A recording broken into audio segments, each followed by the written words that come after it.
دم باش تماشاوان تلفزیون روجاواج برنامه روش و بیر ريزو سلاوي من بوا وبو بهواني مي ريزدار جهانا بجارة خلقا برنامه مئيرو تفضان نگوتارا كيندار ورولا راگهاندني دجنا برنا وده شخوا وكي كوتي دزانين ده روشا سوريا ده وبشتي او جيجيا جو كلي قالكي برفره ده عليه هندرين ده شي دبيج عليه كوتارا كيندارفا اما دستي غبا فيجن وان سادمين دروني جواكي ده عليه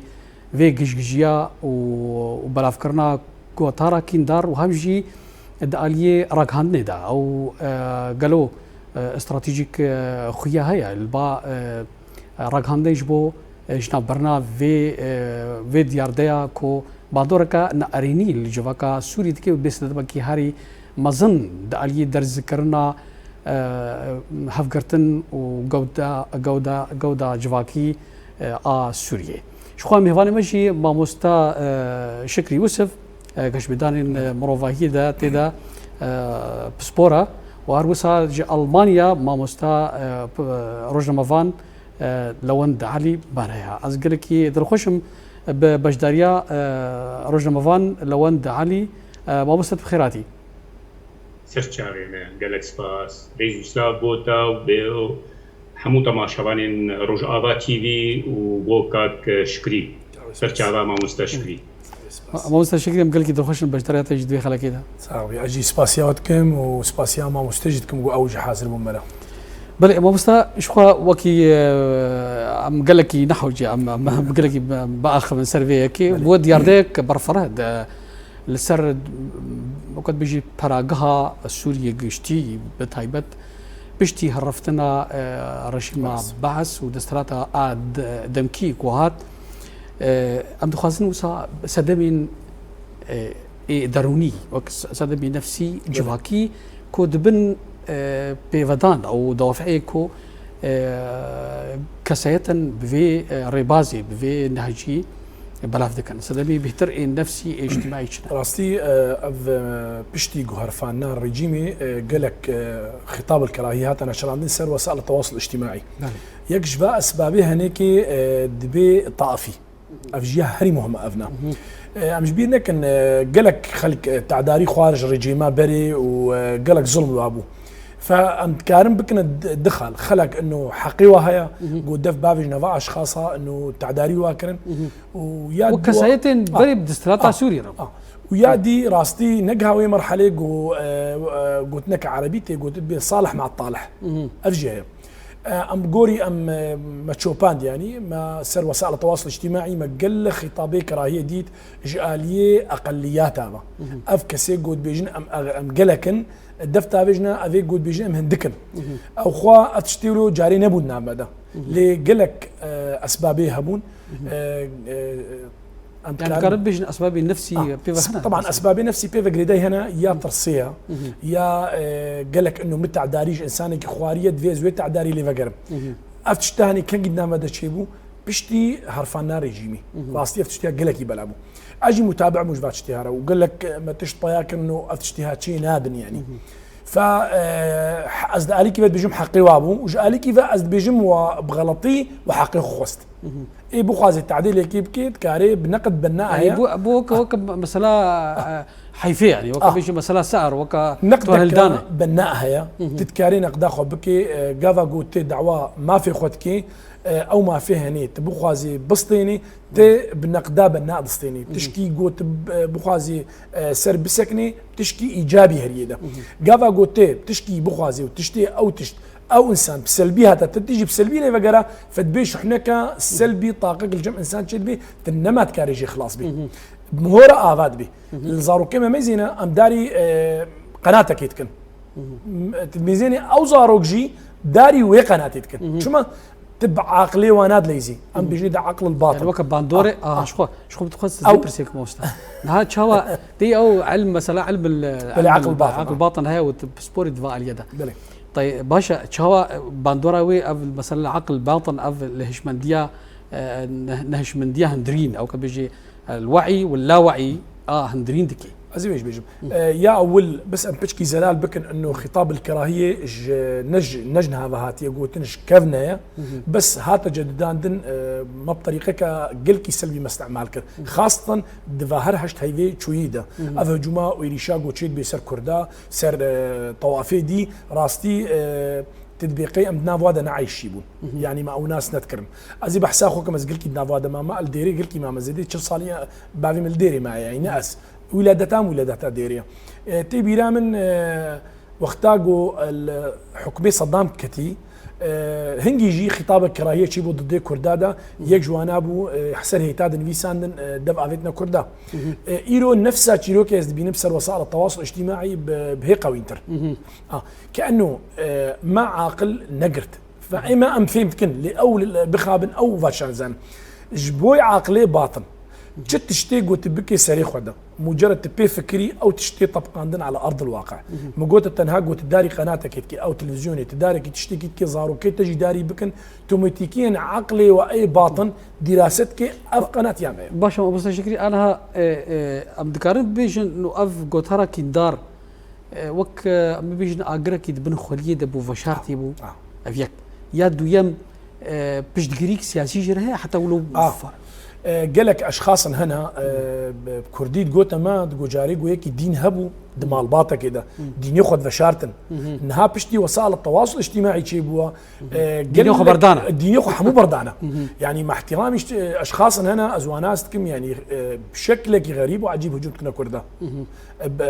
ردام اجوار هيا بس ام ردك ايجابي تكن يعني انت بيرام قالك انا ازواناستكم صار وسائل التواصل الاجتماعي بهزاره متابعيني وانا دفتا فيجنا كردا دفتا فيجنا اقلياتا بس قاعده قلت بيجي خيوت ورا اكاديمي باكاديمي استا ام هبدو قانعكن كي بريدي سيرفي عرديه كي بريدي مثلا عرداويه ميزيني هجوم كرتب عليك دي تي ميزيني بهزار كس هجوم كرتا يعني ثاني شيء برد كاري وقت بيجي خالن بارفكري يعني وقت بيجي نقاط مشتركه برا هنا مروف بهذا بيجي سيرفي عردي داوي ده باشا ازي تشم بام مستلون جاك ديال تبقى ما مستلوند نها ما مستشكري يجي هناك بحثا او وقت بيجي صدمين دروني او نفسي وجواكي وما قلت جيكو قالوا باش تقريك سياسي جر هي تاكو اف غوتارا كيندار وبيفاداني و بيتر ناف كسايتان وجواكا سوري ده خرط بونا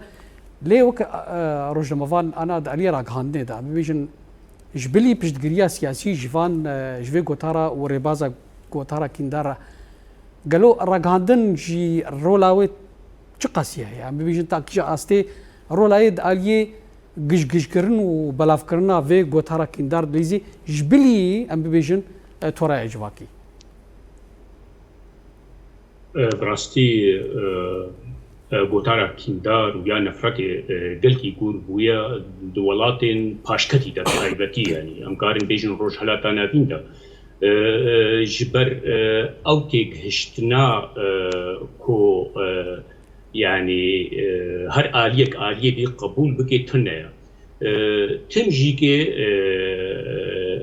غوتارا كيندار برد بي دما كو تخوتني راست بيني تل آلي كي بقري و قبولنا كي جواك يعني قالك رنج ونريني وميل هنا بتهايبيتي السدغمك السركية كو ايدي غوتارا كيندار قرد بي ودجايتي دنابرا دهندرو جواكي دا مسترد بي یا دیجی که براستی یا آلی کار پیرا گو اب گوتار گرکر علاوه رگهادنا تکوین جواکی اما علاوه براستی وکری وقت شکری گوتی یعنی بری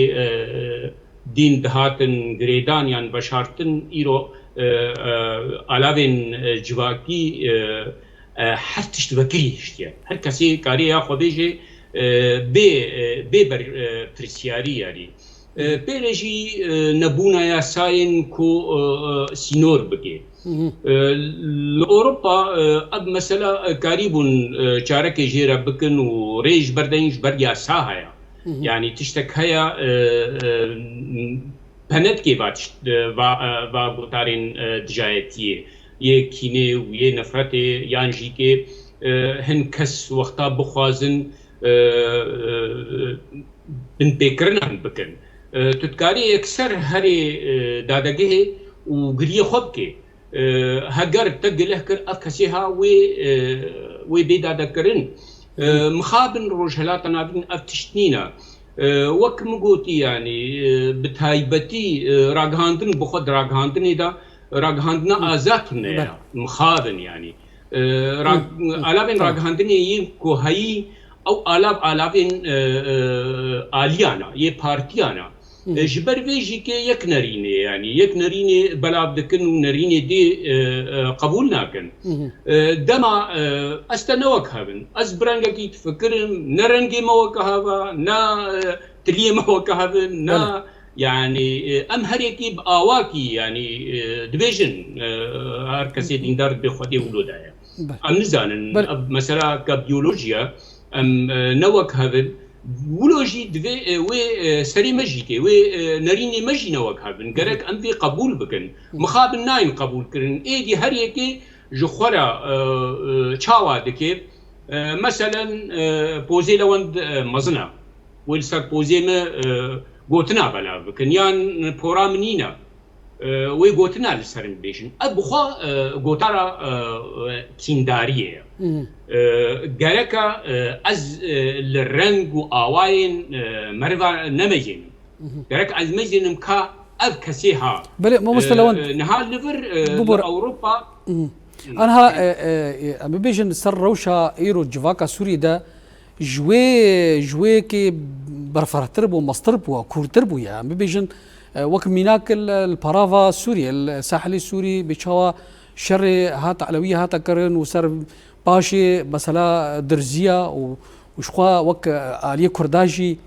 أبي بيجن وك راغهاندن رولاوي هيا بيجن وك دسالادار رولا هيا تكرم كرتا قوت دماكو ياسا وزاغوني هبي شخوا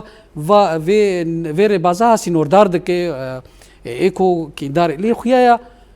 وقت بيجي رولا راغهاندا فرمي سر استا فرمي تيدا هيا دستلات شي بيجن رولا هيا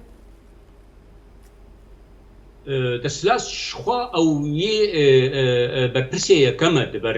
بلاف کرنا في گوتارا كين داردا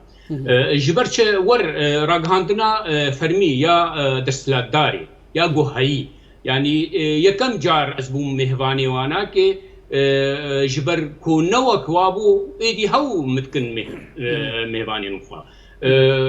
غابا اج دبيجم ام رابونا كو ام فيرجيمي بروخين جبوغو ام ياساي بلابكن ام دادمندي ناف جواكي دا بلابكن في قبول لكن مخابن يعني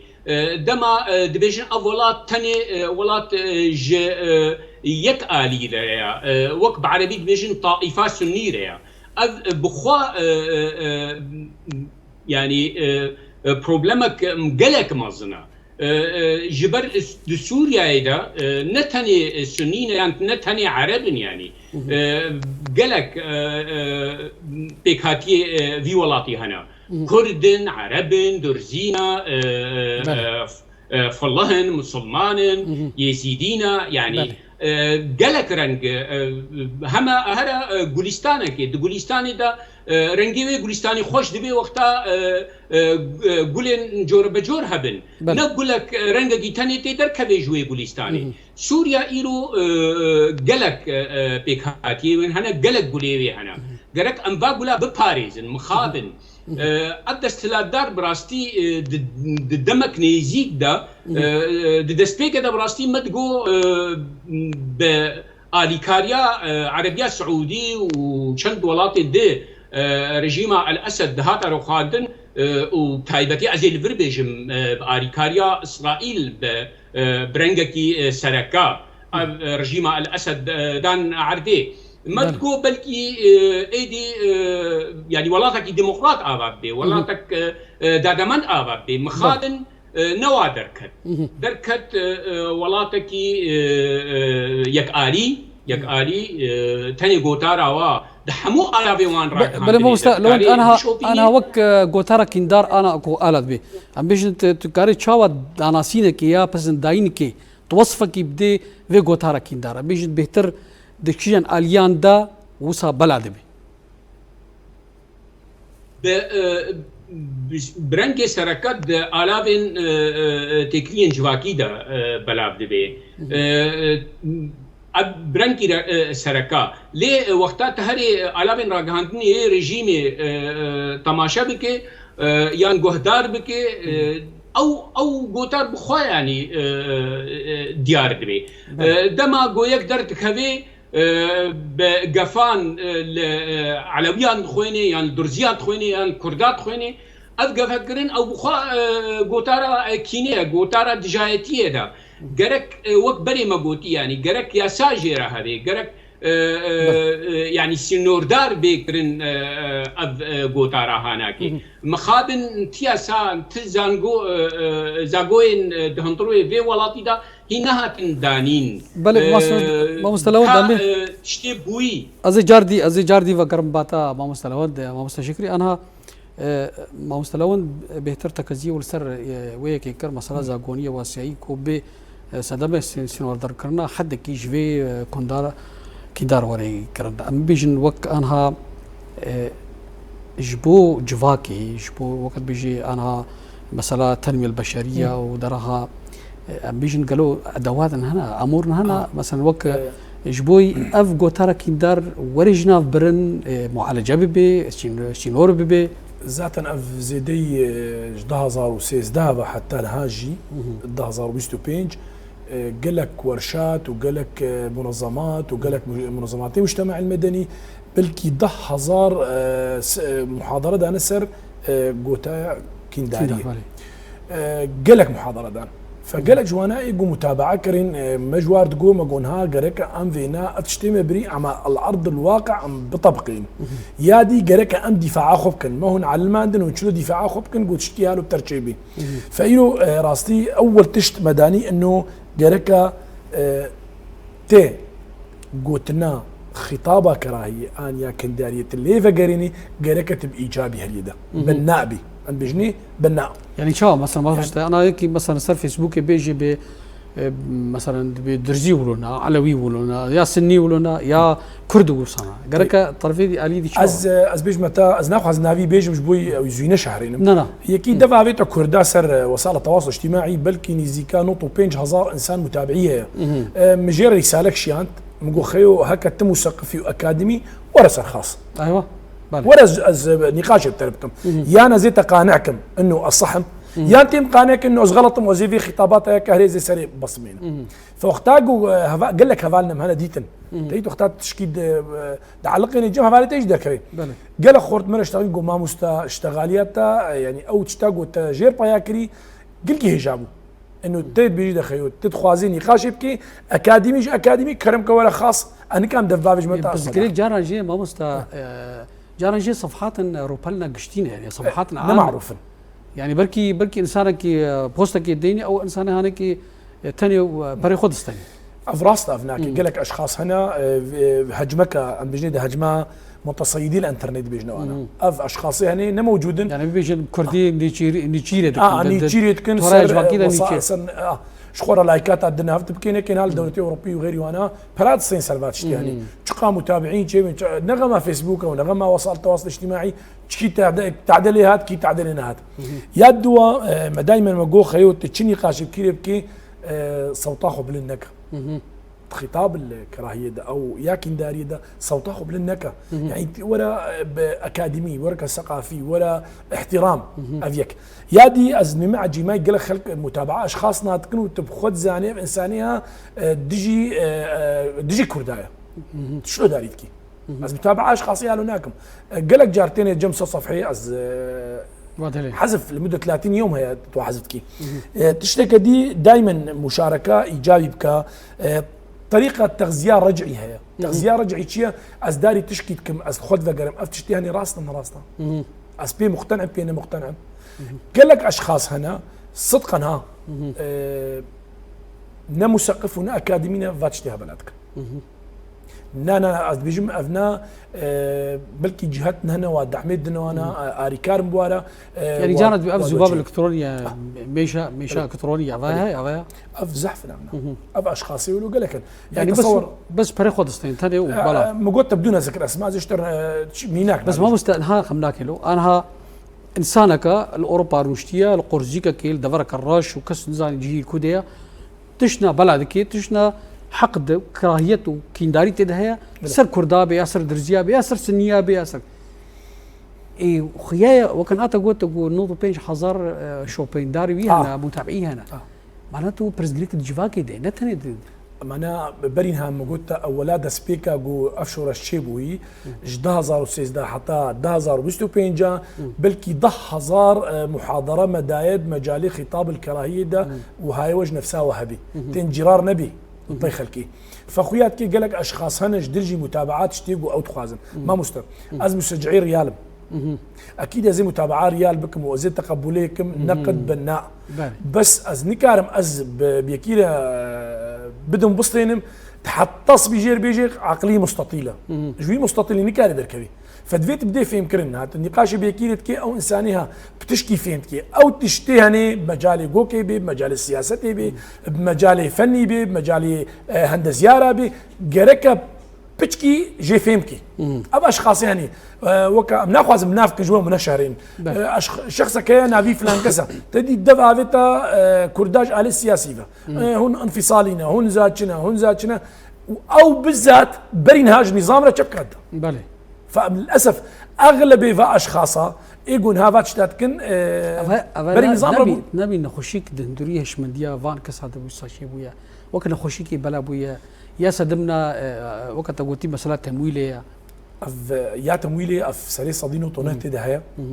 يا دي يا انه والله انساني متقلب مبادئ خذ فروشن اي ما ام خذي مبدأ من يا كيسي كرد مبدئي خو فروت يجبو خاطري تشتكي بكي قوي خو بدا فيصل قاسم افتركا بدفتا بيجي حكومتانو بيشتيغو عرب بيجي وصل البله دقني فاختار غافاغو نيزيكي تخوبي يبون اهلي يبون مروفي يبون دفعتوا وكي دي بيستو شاست اجوار طبلان زمران يعني بني هاجي بين بيلاخو بوستك هي دانيا عددين نسبه عدد عربه بيستو سيا ويداني زين بوستين حتى راسته مديت ها انا بجبوم دوري مجارة هناك زهر بجمع مستلوان ما مستلوند ام تخازن وسا بيوندي كدنا برا كونتارا كي دارج عليه وك سدبي وي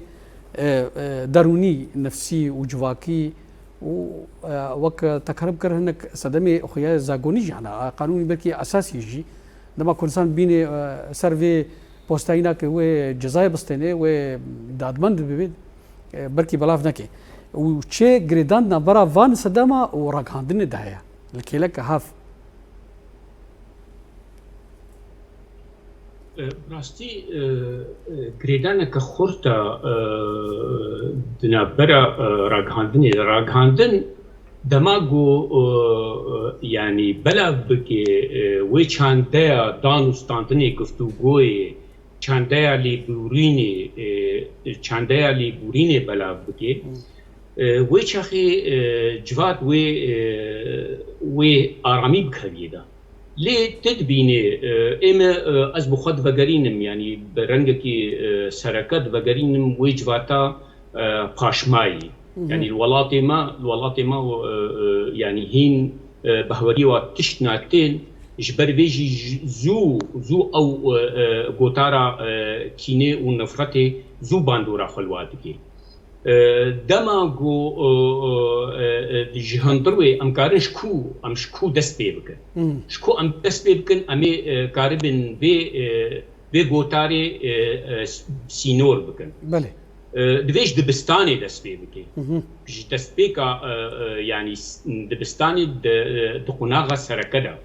هين وقتا ريزا يكيدا ريزا دوا دت سيادا توازاروكا تي بگه به دجواريا اوي غوتارا ها چقاس اجواكي خرابكي چقاويران بكي گرك ام بازاروكا بوبورا انا بيش بري دبستاني بانا دفيتكو دستهلاتك ديمقراطي به هج برجماري به برلماني به بكت بيجي باوريه ما في مروفان بيني مانا بيجي دوي اوجي عليك برغالا سياسي رجيم يجي دويكو اوجي سراست بي حتى كو كاربي ريبازك منهجكي دبستاني وقت قوتي كرب راستا از آلیه جواکی دا از آخرین لی وقتا بو رژیمك نا ديمقراط به ونا يعني حمو آليان قبول بكي حمو بيك هاتيا قبول بكي تجاري وين نكاري بپروردك راست الجباتي بكي وتمي وين رينك تاني بلاف بكي بين رينا تاني وقتا بلاف دبي ابنرين بخوا گوتارا كينيا جبرت بيكاتيا كل سر حمو بيكاتيا دغري او دستلادار ايدي حمو علاوه خون راغاندني وك خوا بريفا دبي نوك تشتكي ديمقراط يعني ياساي جبر بهوريا وي بينينا دما از ديفيجن دما جو بهوري هبي دوات خوازي جواتك آرام جواتك پیشکتی آوا بکیش دست بکی اره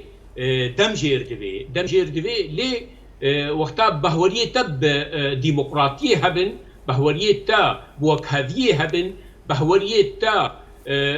کو نرین و نرینا دهیا بهوریه تا باتشتا هبن ویش آخیتی دست گرکت دست بکیش دبستانی زاروکتیه يعني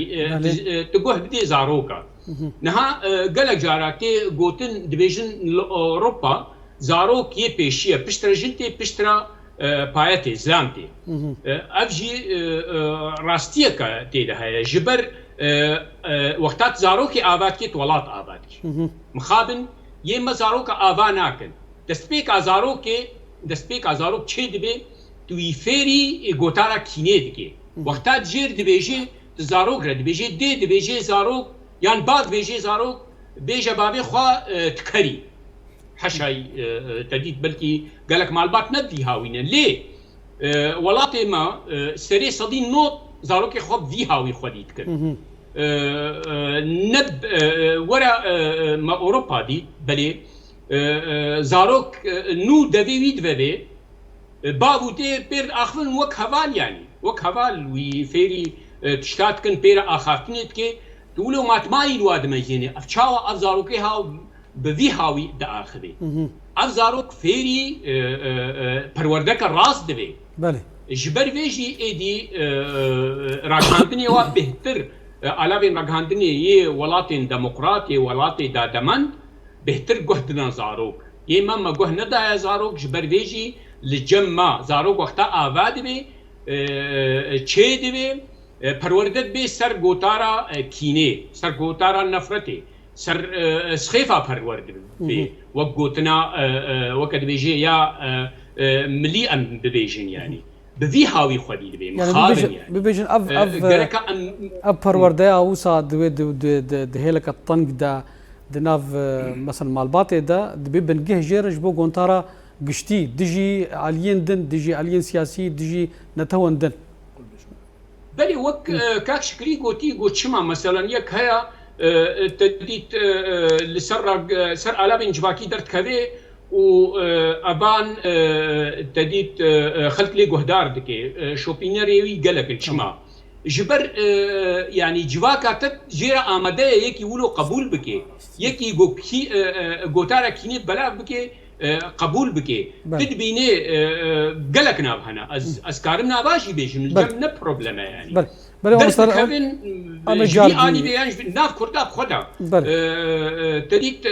كاك شكري جو ام كرد نوان نا ام جي وانا ام خرابتر نجي مخابن يعني يعني شوي آلي هيا يعني شوي آلي هيا خبري دي وقت كنا هبدو بله يعني راستي قوتارا كينيجي درباس كرنا بله ما مستعزي ورم بات جارديتر ما مستع شكرين زعم تبخازي طبعا تأيدا ما مسلوانتكم سر قوتنا قوت راستي قلقي خوشبو قوتنا زاروكتي مدرسة أول ياغو زاروك آفاتكي بافو ديا ففعلا اختاقو سخيف جمالي در كيفن أو زاروك دبي بشتي فترة كيد كذي شارعي ده شارع جي درسي دي ده يادي ما مستي مدرسة واختاقو تشي مدرسة صفيكي حتى صفي شاشة إذا دي تلفزيون إذا إعلام وإنه زيدت بي فإلو راستي أم بحاجتي أفاكرنا مدرسية أن مادكي أو مادة هاني نهال دولتي أوروبي تداني دي بيجني ده التربية والأخلاق نهاتي داني قد وردوش سنج قال لك الصيني هاتيه بلاكرن مادك الجمعه صفيكي والدوا والسيا تربيه واخلاق دنوا تيشلو تربيه بي تيشلو اخلاق بلاكي تيشلو تعاملك مال ده ففي انسانيه فيرتكن لانه مدرسه اول بافو ديا مدرسات دوا مدرسيه فخسكات تشكيها له الجمعه ها باشا موسن ها بنا السر استك كسايات وقت بيجي كاشخاص افراد بس ولكن وقت بعربي مثلا ليه دماكو اف خطابها اف غوتارها هنيكي دكفي استك سياسي ده خلاص اسباب يجبري بروردايا مثلا مالباتي تنابيني صدمك جي اوليه بلي او صراعاتي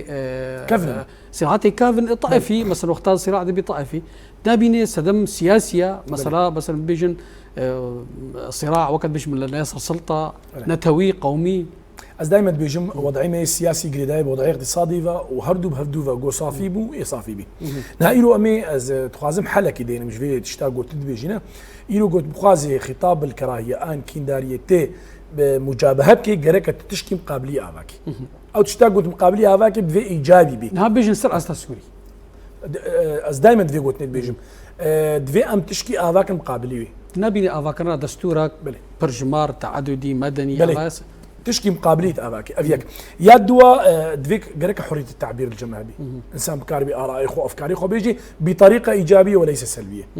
يا سيا يعني وكا بيجي دربرينا حرية تعبيري سياسي بي طبعا نا مثلا بيجي نهجوم بي دجتيان جادكي عرقكي نتاوكي از ملاحظتكم تلفزيون سوري دائما هجومتك هجوم يعني حتى اعلامي مجي ايجو موجود كانه درس داينا يعني درس داينا افن يعني في كاريب كان جبون بيش كان افكار مجبو بيش كتني انا يا دي وقتات بخوازي نقدك ايجابيكي ام تكارنيا شرابيجن دائما انسان يقو بخوازي دفاع يصير حقوقي انسان بكي قرك انسانك ايجابي بي وبتشكي ثقافه بيرها بانه افتشتهاني نباشا خاصه خطابه كنداري مشكله زي ما بستا برزغريك هاري مظن انه هناك كان روشن بيرن خد كان روشن بير ونفيسكارن سراستا قبلندو ايريشا كبر مظن مجد برا ما تشتك اذاكر انه قرك تي حزرا خبصتني جفات شتا وتجي انجرار نبي بيرا لانه قلت كتي وكوي او ريزاوي ده مع احترامي اشترت تجي او مهنه الجمتشو او وقت بيجي او ذهنيتها ايجابي الجمتشو فشما دائما بيجينا انسان ذاتا عقلي باطن بنيها تبع سيكر قلكي بفيكاري ليزي سيجاره بيجي خوزناش ما شغلت ناشي شو اجي نفسها قوم بكار بن انفيتش تي جمخو اهذاب كان انه ام خطاب الكراهيه بلا نكن ام بلا نكن في الجمع تشيبي ازنا ما بلاتكم بلي في الجمع افتشت اهذاب ام بيجن اف كاريكيه اركيكيه بيجن شحال ممكن سر استا دولتي بيجي سر استا دولتي يروج تي راستي مدارسي مي قالك انا تتكاري دنافا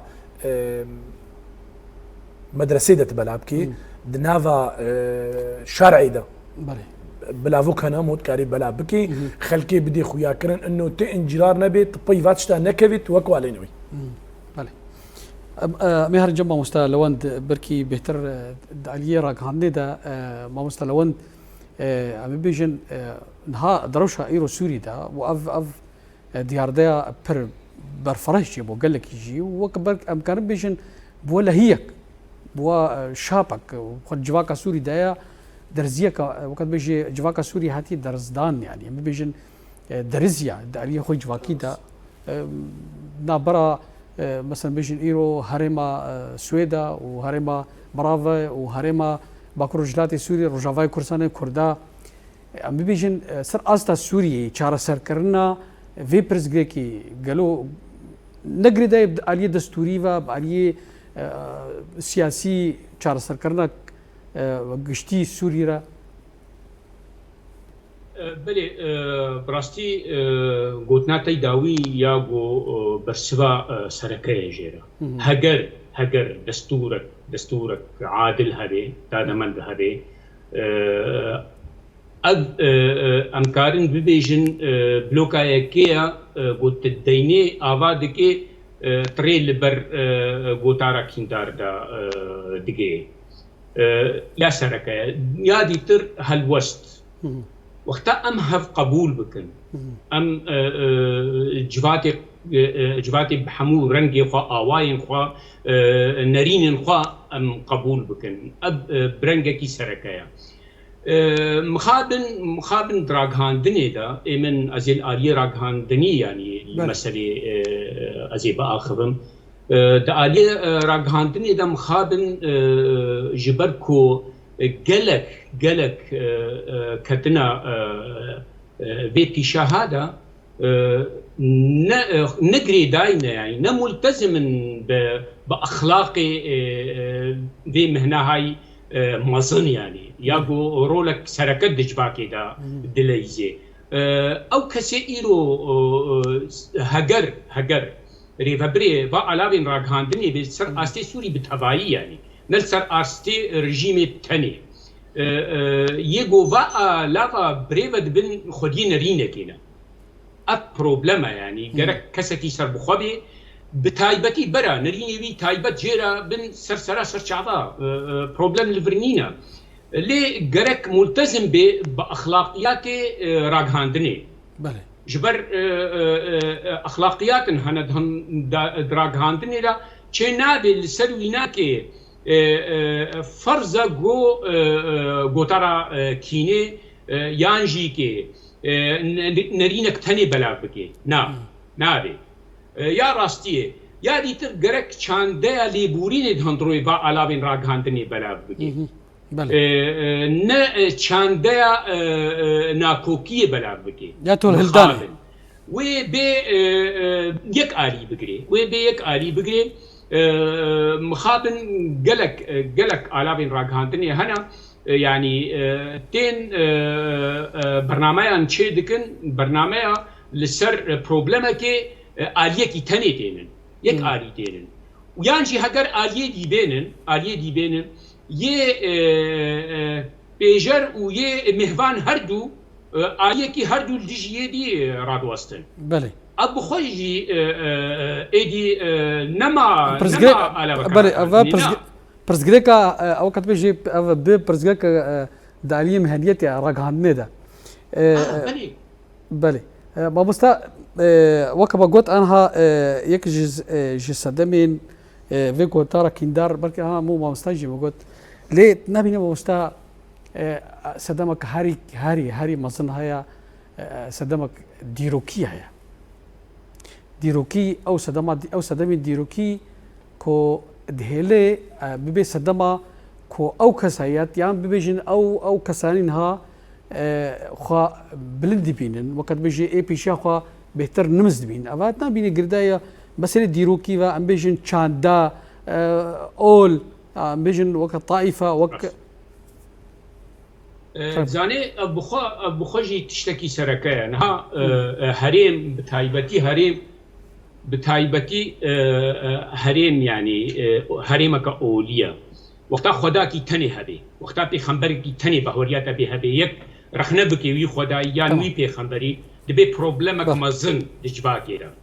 ايدي جواك تبدش ايريشي تتكي بله بكشنا بي مسألة لسر بارتيا يك بارتي يك سرو يك سكرتير بخوا يعني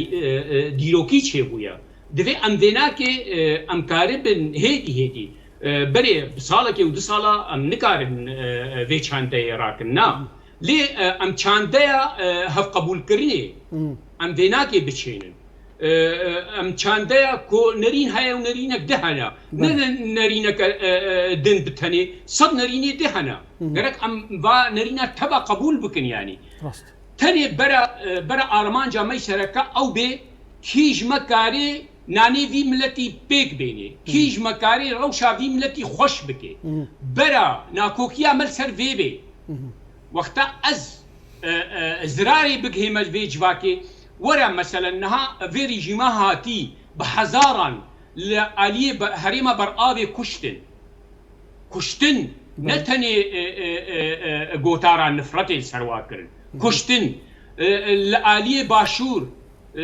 البرزية بحزارة كشتن يعني جها كشتني أبجي تعني سرفيكي كشتنا كومالاتي جواكي ولو جماعي تشيبو تنابيني كو يكجي سدمي كو مثلا قوتارا كيندارا كو بهتر ولو بلي يعني بلي نها وجي قوتي يعني او بخوا يه بربرسي في ولاتي او بخوا يعني وان كسي قوتارا كينداري بلا دكن او ناقي بخوا وافيري في مسألة دكن يعني الجموع ببرادستين وكنها ازي اكيد جميك ام تبدو ناس كن غسان ابراهيم حتى دهول سر على بيراق هاندني برواني بر كردادت كر بله راست جبو برا يعني ايرو تشنا دبيجي او بخوا هر تشتي او كس بلادك قوتارا كينداريه قوتارا كينداريه بيبت تشتك جموينينا يعني تشتكي كو سودي بدي جواكا سوري بتهواي نين الجمويناكي ام ايدي حتى مستوى برسك هناك ومثلا دمامه براسي دمامه بر بداوي فتشي اللي برسك تايم تخش تبكم تنابيني افاد دكافي ولو تشارشوفيا او شرط تعيبات حرب الخاصه اللي علامي راغهاني ده بلي يعني بيجن تمويل جهايا بيجدري جهايا اري بيجدريا او بربرسي ولات جيرها دولتي نولات ولات جبير كرنا في دولتها هانا كيف بربرسيها براستي ولات باش بوهي خو ابتنا هاجر ولات وملت الباش بوهنا ابيت بانا يعني ري ندانا غوتارا كينداريه او بيجدري وينا اگر نپشتگیری وی بانا بتایبتی لعلاوه راگهاندنی یه فرمی یه دولتی و بهتر گوتارا لیبورینه بلا کربانا گوتارا وکاویه بلا کربانا گوتارا دادمان کرنا کسی گناهکار بلا کربانا که حتی ویکی دیگه گلو علاوه راگهاندنی یه وی دولتا هاناکی روزه که یکی گناهکار یکی توانبار آنينا قوتنا في دولتي باراستني في دولتي افكس قرتنا او آفيتنا دادقه نبويا نتني او تني نبويا مخابن اذا علاوي راقهادني روجك رابورك لسر ريز قرتن جمروفرا نهات نوشان مستلوات براسيد دم نما خلاقك دوبان عمد نما مستشكري ما مستشكري بهنا كسرت ما مستا عم بيجي نوكر رولا جواكا سيفيلا بيجي المجتمع المدني براست دا انا دفيرو شا ايرو دا ويتش بي ايروج مجتمع المدني تي خواستن بري كارتكر نها كاريخ وهزي دبكي ومحاولة بكبد بستانه دجي يعني حتى زاروكا دس بيبكي فايرو قم بكار بن ام خطاب الكراهيه او كنداريه ام بلا بكن انه افتشتيها نتشتكي باشا البجيمي صد جير هبي قالك مجتمعاتنا ذاتا بشكل دوري مو مستعنا جواكا سيفيل وك او المجتمع المدني او منظمات المجتمع الرخصني جواكا سيفيل كو ببن وك ضاغط جويد استلات الدمكيرة جبو مثلا وكما مستلاون قوتي جو ام كاربن ام داخل الدستوري السوري دي قلكي باش بي وعقوبه جزري هبي يعني افكاري يعني قالك عقوبه سري هبي جبيرنك برنامج كاينا في اتجاه المعاكس يعني عالمتين برضنا هفدو معنا وجي خطاب الكراهيه فايرو راسي جو بكفي دستوري السوري دي قلكي باش بي بله ما بس الداويه بخلك تشد بيجم خد الداويه خلك دائما بيجم انساني متابعي فا كسيهات كي داري وانكا يا دوا بإنسانك إيجابي بالعكس جبويت تشكي آواك مقابلي فينا جركت هدفك ديني آري كاريب إنسان ربكي نبض دي إنسان دبسك بله ما مستلوند براسيد دم نما قلتنا تي داوي قلت مخازن تشكي تبي بيجي الداوية في برنامج ده قلتنا داوي براستي از جحمو هفكاري خوي روجنامه‌بان ركستني السيفيل يه جواکا سیویل اشتباه دخوازم نتنی چالاکی گون دکنو پری خودستینن نتنی برا ارمان جاوا ابی برا ارمان جاوی گو کاربن باندورا خال جواکی بکن و يعني حدكي جوي غوتارا كيني ونفرت دينن وكاركي باش هيفيا ماهيا امجي وك ريكخستنين راغاندن يعني براستي ريكخسناك ماهي توريا روجامابانين كردين سوري ما قالك شالاكي دي اريدا لقل جواكين سيفي ريكخسني سيفيل يه روج آبای کردستانی مکرن و ام بهیوینا ام کاربن بهفرا ام جواتا خوب کیمایی جواتا روج آبای کردستان ام آبا بکن با آواکی درست و راست. بله. روجنبافان لوند عليج ألمانيا دراسة كبيرة مهفانة ما مستوى أم قال لك سباسيات كان بجدارية تدفي خلق كده. سباس. أروسا ما مستوى شكري أم قال لك سباسيات بجدارية خلق كده. بله تماشاوان تلفزيون روجاوا في هواي مكان دويا خلق برنامج أخوي إيرو تام جارك دن ومهفان دن من خير وخشيده.